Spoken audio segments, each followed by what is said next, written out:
right? Like, winning is everybody having fun. You can beat a combat, but you can also lose by beating a combat if everybody was so bored the entire time nobody cared. You know, and I know that that Theo mentioned that last night that they recently done a combat and they were so bored because they spent half an hour smashing against a zombie and it was a foregone conclusion. Move on. We roll dice to figure out if something is or isn't going to happen. If there is no probability of something not happening, then just move on. You guys smash the zombies head in. Oh, you know, it had 100 health left? Actually, it only had one. Congratulations. How do you want to do this? How do you guys explode midair and the two pieces came down? The front half and the back half. And basically, like, the front half was the head that couldn't move around but had, you know, the beam attack and the aura and that kind of stuff. And then the body didn't have the beam, didn't have the aura, but it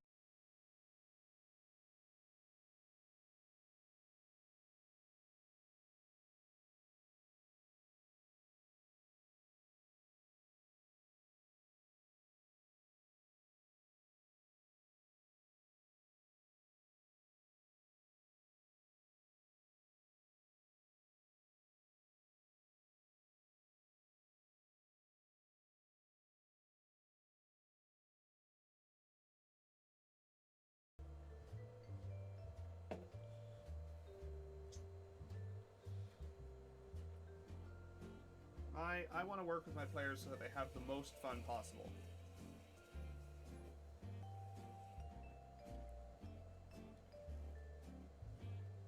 And there's not even really tournaments in D&D. Like there's Adventurers League play, but that's not even really tournament. That's just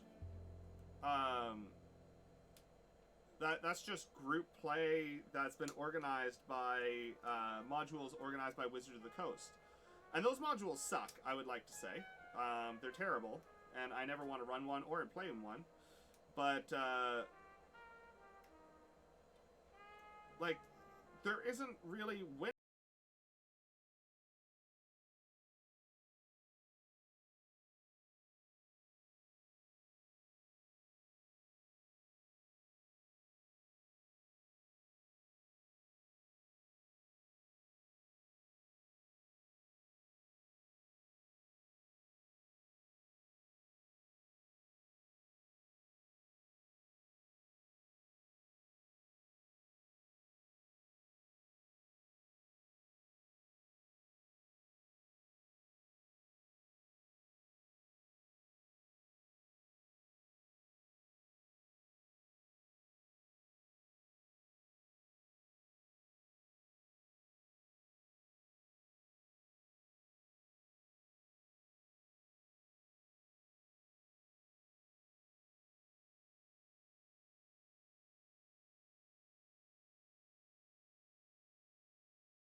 Yeah, it's a little goblin paladin that was designed for keeping the party alive for some first-time players. And Twilight clerics are particularly good at that. They are very, very, very strong at. They have some auras that allow people to max out healing, and they've got they have an aura that maxes healing and also gives 10 hit points every round, and that's a passive thing that doesn't need to be re-upped or anything. So it's a pretty strong piece overall. Yeah, and then Carrot kept running away, which is fine. Whatever. But, yeah, they were a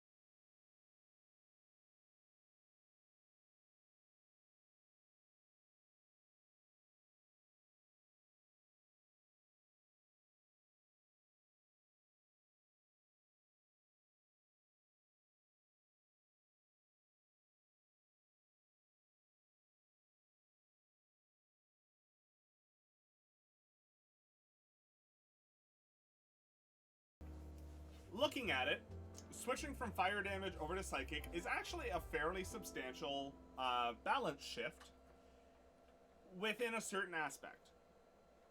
Now, the reason I say it's a balance shift is specifically because fire is one of the most... it is the most resisted elemental damage in the game. Once you discount, like piercing, bludgeoning, slashing from non-magical types. Fire is resisted by the most creatures. Okay. So switching from fire over to psychic, those people are now rolling dice and had a revolver that they weren't proficient in. That sounds super fun. We just recently fought a big boss in our Wild Beyond the Witchlight campaign, which was a lot of fun as well.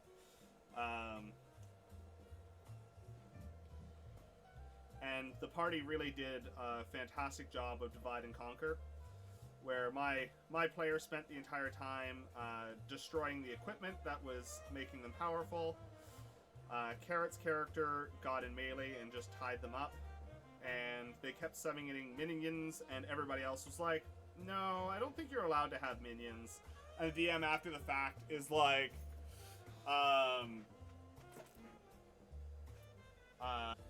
whoa. Songs of the Spellbound Sea.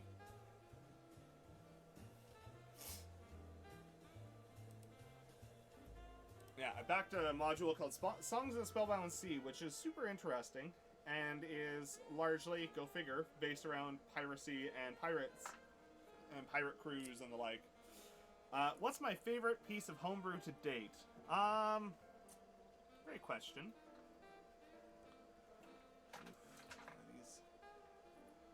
Those are a little lifted. I did not push that lid down hard enough. That one's better.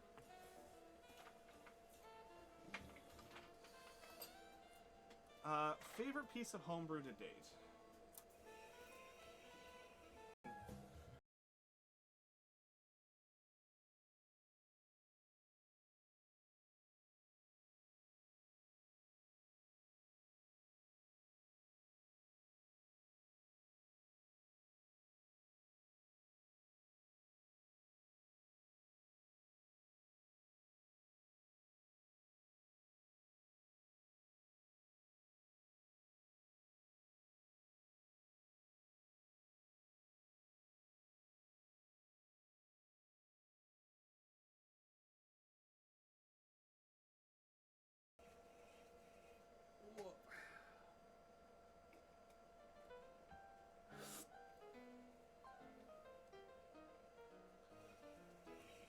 At a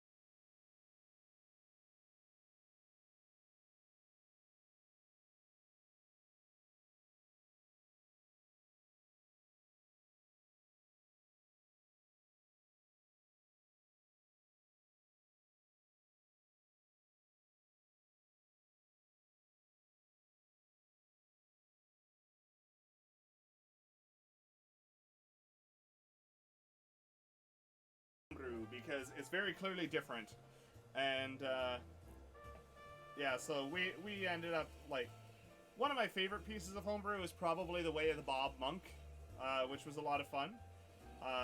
Carrot is playing a Furbolg monk in the Witchlight campaign, and yeah, homebrews enjoy making things ridiculous, right?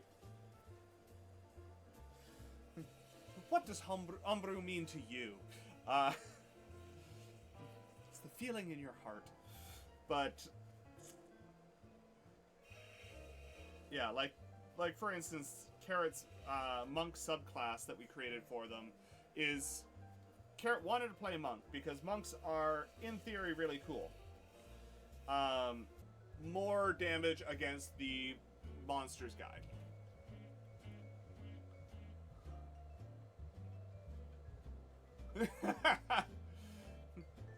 Thanks, Ariel. Welcome in. Lovely to see you.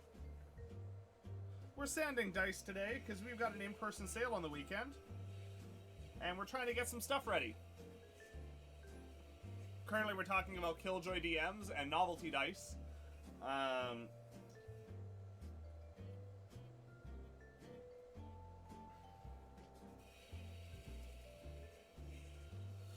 But yeah, like, so the thing is like, my player asked me if they could reskin Fireball to be psychic damage, and if you look, from a sheer statistic standpoint, much a couple of years back, and the big two things it has is it has an aura and it has a beam attack. So don't cluster up and don't line up, which are generally two good rules for most combats overall, and they just kept. Uh, they just kept making a line and or a group and or both. So Carrot gotta absolutely just wreck them, and is still very pleased about it to this day. Um, Rightfully so.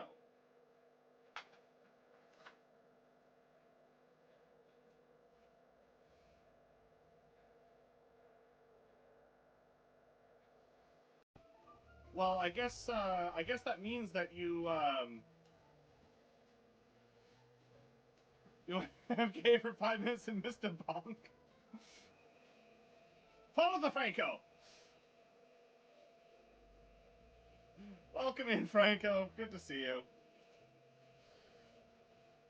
Um, but basically, they were talking about how they homebrewed the shit out of this game, and we laughed at the fact that no, you haven't. You haven't changed anything. Um, and it became one of those things that was a bit of a meme, right? Is you got homebrew, and then that ended up turning in. Yeah, top of the combat says don't line up, and then does, like, because it's not like they were worried about metagaming in that aspect of, like, but I don't think it's a terribly difficult thing to assume that a dragon's going to have some kind of line attack. I will say, Kenny told me about when he ran a Shardland Dragon for his party, and I actually thought it was really interesting because basically they were beating the snot out of the dragon, having a good fight, and he basically went, you guys are a little over leveled for this, so I want to see what this actually looks like. And he had the dragon take off, and it doesn't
That's okay.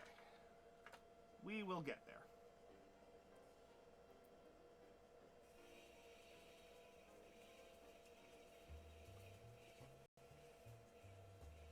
Yeah, I need to... Like, I think right now it's like 2 millimeters deep, and I need it to be like a 1/4 millimeter deep.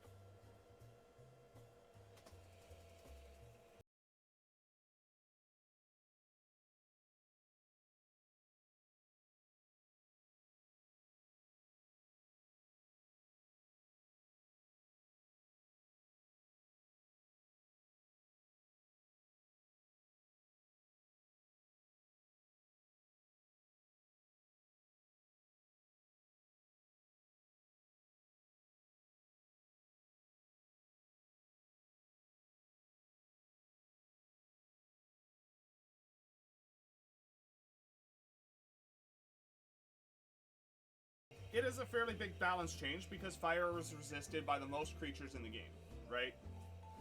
Um, as a result of that, that means that, on average, they will do more damage to any given random monster in the game, which seems like a potentially big deal. However, I don't know about your games. I'm not pulling random monsters from the from the monster manual. I'm not grabbing random monsters. I'm creating my encounters. So it doesn't matter what random monsters or any aggregation of monsters is resistant to. And also, I make the rules. Guess what? That ancient dragon? Yeah, they were bullied as a kid and grew up.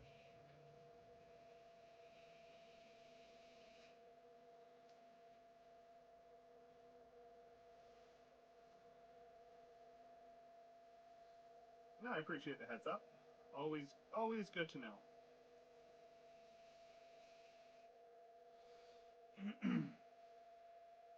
I recently backed a new 5e module though that I'm looking forward to. It was called. Oh, of course that's not open. One moment. Let that load real quick. Oh, of course you're installing updates. Okay, well I'll tell you what it was in a. Maybe I can get it on my phone. Yeah. The problem is they can oftentimes feel a little lackluster, especially in low levels.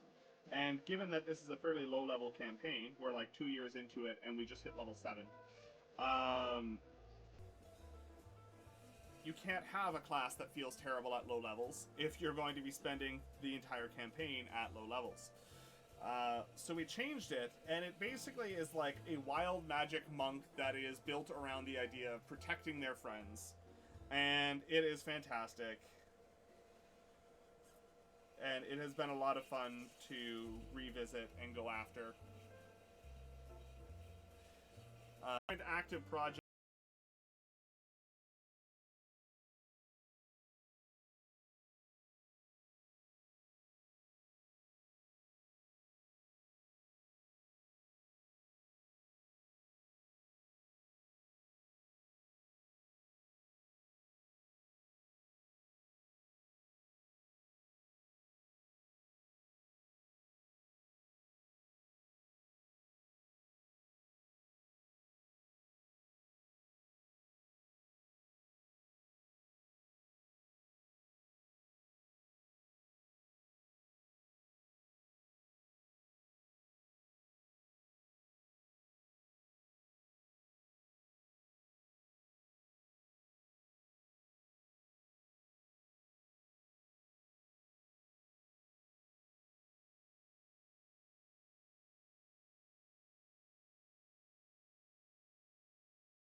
Carolyn actually has a TPK to her name. I don't.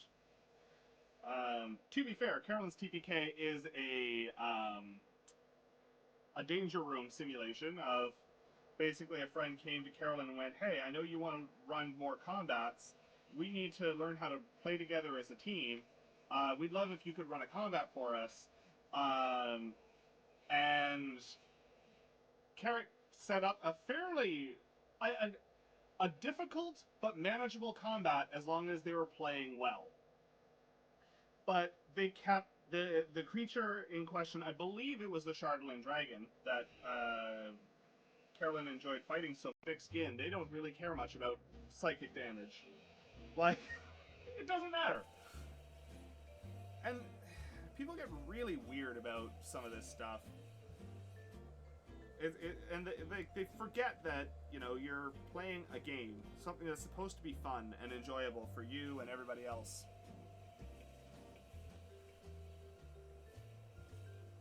Like, we're all gathered around a table talking about make-believe characters and rolling random pieces of plastic to get numbers and figure out what we're doing, right? Like, it's not a big deal. Really isn't. And it shouldn't be. Explain Ombrou. In how much detail, Carrot? I mean, realistically, it's not like the parties involved are watching this stream, so I could probably actually be a little bit more specific.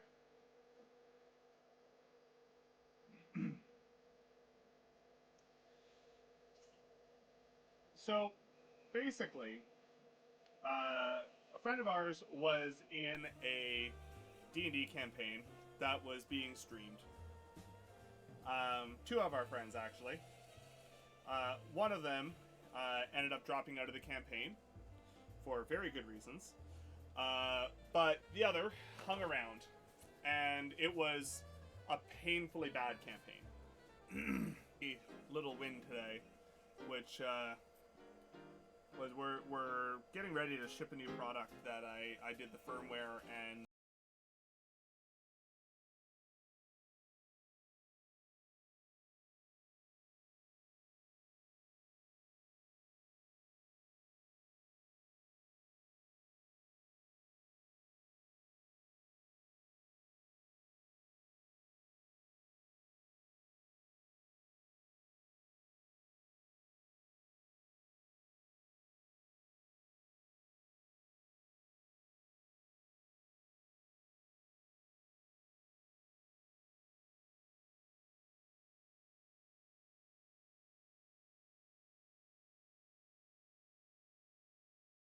is the easy part to balance for. Like, for instance, one of my players, they have a character who's a sorcerer, which basically means to be viable, they largely should probably have Fireball, right? They're a forest fae. They're a fairy. Fireball is a little bit horrific in their view, but they're all about manipulation and illusion and stuff like that. So they asked me if we could reskin Fireball to be psychic instead. And there was, you know, so there was the question of like, can we make it a different damage type? Because doing fire damage isn't really what my character would do. And it's cool. We do all sorts of random stuff here. We do 3D printing, we do dice making, we do electronics and engineering. We're currently partway through that is a chonk dice. A very pretty one at that.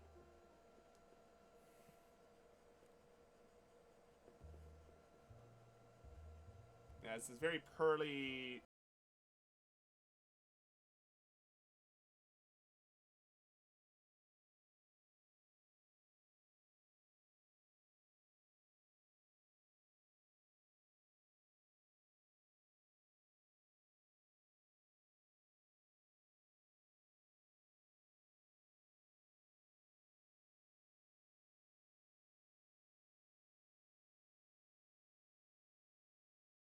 Very good. They didn't really know what they were doing. And they just had the book open and were reading from it. And you could tell that they never actually read the module ahead of time, because they also had a reading voice when you could tell that they were very clearly reading out of the book. And we made a point of saying, like, oh, hey, you know, like, because they claimed that, you know, oh, the players do whatever they want and things go crazy and everything like that. And we're like, yeah, but dude, you've been playing this, like, by the book. It's like, oh, no. I've homebrewed the shit out of this campaign. We're like, you do realize we have the book open in front of us, right? Oh, well, that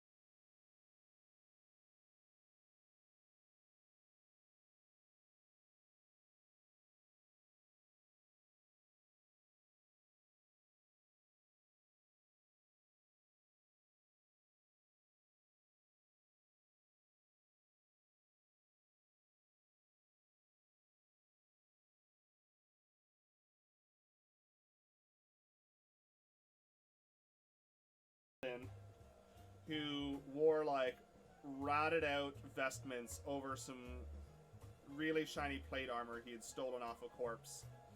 And it was a very fun character to play, because one of my big things I always maintain is if you're running a new game, running a game for new players, you never want your players to feel like they can't be ridiculous. As a result, you want somebody who's going to be the most ridiculous person at the table. And it gives everybody else the permission to be silly. So, as a result, you had Chonk, who spoke with